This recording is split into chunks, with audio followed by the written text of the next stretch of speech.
क्या वाकई Covid vaccine Covishield ने लोगों की मुश्किलें बढ़ा दी हैं? इन दिनों सोशल मीडिया पर आप कोविशील्ड से जुड़ी कई तरह की बातें देख रहे होंगे, कुछ सच कुछ झूठ। तो ये मामला आखिर है क्या, खासकर भारत के लोगों के हिसाब से? चलिए आसान भाषा में पूरी बात बताते हैं। एक कंपनी है एस्ट्राजेनेका, जिसने ऑक्सफोर्ड यूनिवर्सिटी के साथ मिलकर कोविड-19 से निपटने के लिए वैक्सीन बनाई। द टेलीग्राफ की रिपोर्ट के मुताबिक एस्ट्राजेनेका ने यूके कोर्ट में पेश किए गए दस्तावेजों में स्वीकार किया है कि उसकी कोविड वैक्सीन बहुत ही दुर्लभ मामलों में दुष्प्रभाव पैदा कर सकती है। भारत में एस्ट्राजेनेका की कोविड वैक्सीन को सीरम इंस्टीट्यूट के जरिए कोविशील्ड के नाम से बेचा गया था। एस्ट्राजेनेका पर इन दावों के साथ मुकदमा चल रहा है कि ऑक्सफोर्ड यूनिवर्सिटी के साथ उसने जो वैक्सीन विकसित की, उसकी वजह से कई मामलों में मौत और गंभीर नतीजे सामने आए। वकीलों ने दलील दी है कि वैक्सीन के दुष्प्रभावों की वजह से ऐसा हुआ है।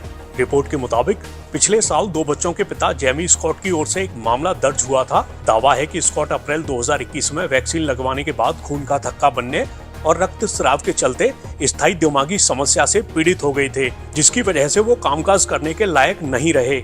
इसके अलावा इस मामले में और भी वादी शामिल हैं। रिपोर्ट में बताया गया है कि एस्ट्राजेनेका ने ऐसे दावों का विरोध किया, लेकिन फरवरी में कोर्ट में पेश किए गए कानूनी दस्तावेज में उसने स्वीकार किया कि उसकी कोविड वैक्सीन बहुत ही दुर्लभ मामलों में टीटीएस की वजह बन सकती है। टीटीएस की वजह से लोगों में खून के थक्के बनने और ब्लड प्लेटलेट काउंट के कम होने की समस्या पैदा होती है।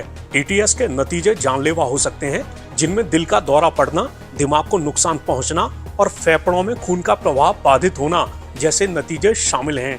अब सवाल है कि भारत में सबके क्या मायने हैं। तो एक मीडिया रिपोर्ट में स्वास्थ्य मंत्रालय के एक वरिष्ठ अधिकारी के हवाले से बताया गया है कि यूरोपियंस की तुलना में भारतीयों में टीटीएस होने की आशंका काफी कम है, लेकिन इस बात के पर्याप्त सबूत हैं कि वैक्सीन की वजह से बहुत सी जानें बची हैं। चलिए अब आपको इस मामले पर एक डॉक्टर की राय भी सुना देते हैं। चाहे फाइजर का हो, चाहे वो जो है कार्डियक मायोपैथी करता है, वो भी एक सीरियस प्रॉब्लम है।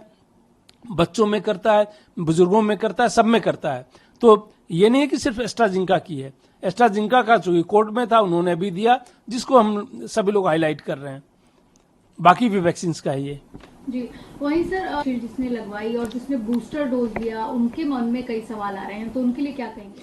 देखिए, जो प्रॉब्लम्स होती है ना, वो वैक्सीन लगने के कुछ दिनों के अंदर होती हैं। जिनको प्रॉब्लम होनी थी मेजॉरिटी को, वो हो गई होंगी, ठीक है। जिनकी लाइफ बचनी थी उससे बच गई होंगी।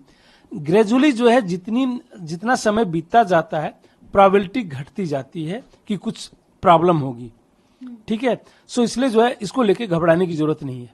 जी सर, जो ब्रेन स्ट्रोक के मामले बताते के या हार्ट अटैक के मामले तो हो रही हैं, हम देख रहे हैं इन दिनों जिस तरीके से मामले आते हैं, तो क्या हम ये कह सकते हैं वो उसी चीज के चलते हैं, इसका कारण है?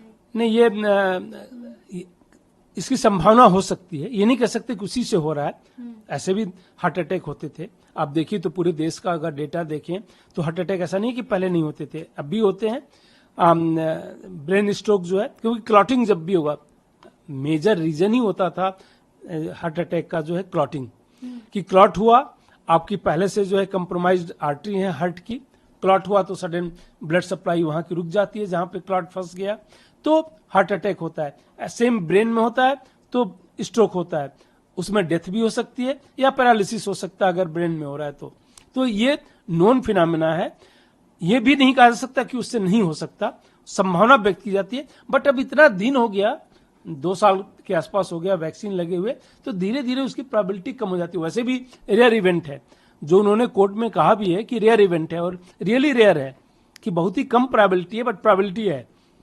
जैसे जैसे समय बीत रहा है उसकी प्रोबेबिलिटी और कम होती जाएगी। जी, कई लोगों ने वैक्सीन ली थी और हमने देखा कि कई मामले ये सामने भी आया कि कई बातें ये आई कि हार्ट अटैक के मामले बढ़ गए हैं वैक्सीन की वजह से। कई चीजें ऐसी एक्सपर्ट ऐसी बात करते हुए नजर आए, तो फिर क्या हम मान सकते हैं सर इसकी वजह से हुआ जो हार्ट अटैक के मामलों में वृद्धि हुई? देखिए, अगर हार्ट अटैक के मामले में वृद्धि हुई तो इस संभावना व्यक्त की जा सकती है। आल्दो आईसीएमआर ने उसकी स्टडी करके ये कह दिया था कि जिसको वैक्सीन लगा और जिसको नहीं लगा, ऑलमोस्ट दोनों ग्रुप में बराबर था। तो हार्ट अटैक की संभावना कोविड होने से भी बढ़ सकती है। हार्ट अटैक की संभावना जो है ये आपके वैक्सीन से भी बढ़ सकती है क्योंकि थोड़ी सी बढ़ेगी, ये जो अभी उन्होंने एविडेंस दिया है, तो ये हो सकता है।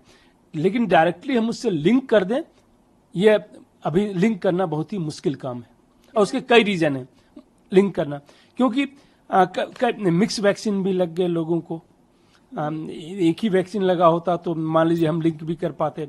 जिनको कोविशील्ड लगा, उन्होंने जो है एस्ट्राजेनेका की वैक्सीन के अलावा जो है आपका मैसेंजर आरएनए फाइजर की ले ली, या दूसरी वैक्सीन ले ली, आपकी कोवैक्सीन ले ली। सो ये सब मिक्स हुआ, तो इसलिए ये लिंक जोड़ पाना जो है नेक्स्ट टू इम्पॉसिबल है।